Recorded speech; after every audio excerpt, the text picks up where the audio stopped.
لقد کفر الذین قالوا ان اللہ هو المسیح ابن مریم، تحقیق کفر کیا ہے ان لوگوں نے، وہ لوگ کافر ہو گئے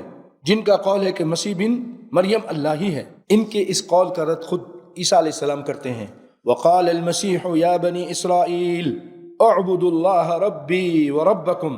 اے بنی اسرائیل عبادت کرو اللہ کی عبادت کرو جو رب ہے میرا اور تمہارا، اور یاد رکھو انہ من یشرک باللہ، جو اللہ کے ساتھ کسی کو شریک کرتا ہے، تم مجھے شریک کر رہے ہو، کہہ رہے ہو کہ میں اللہ ہوں، جو بھی اللہ کے ساتھ کسی کو شریک کرتا ہے فقط حرم اللہ علیہ الجنہ، اللہ تعالی حرام کر دیتا ہے اس کے اوپر جنت کو، ومأواہ النار، اس کا ٹھکانہ جہنم ہے، وما للظالمین من انصار، اور ان ظالموں کا کوئی مددگار نہیں ہوگا۔ پھر آگے فرمایا لقد کفر الذین قالوا، وہ لوگ بھی کافر ہو گئے، ایک تو وہ لوگ ہیں نا جو کہتے ہیں کہ اللہ ہیں، یہ عیسیٰ علیہ السلام، یہ بھی کافر ہیں، اور وہ بھی لوگ بھی کافر ہیں۔ لقد کفر الذین قالوا ان اللہ ثالث ثلاثہ،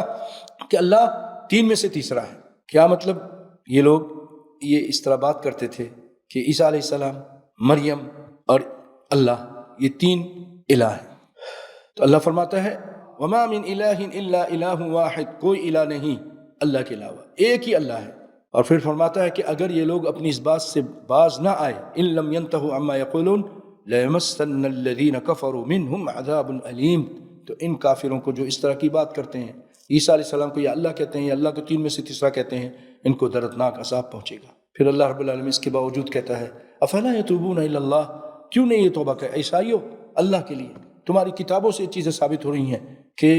قرآن حق ہے، نبی صلی اللہ علیہ وسلم حق ہے، اور عیسیٰ علیہ السلام اللہ کے بندے ہیں، اس کے رسول ہیں، تو اللہ کہتا ہے توبہ کر لو اور اس سے معافی مانگو، واللہ غفور رحیم۔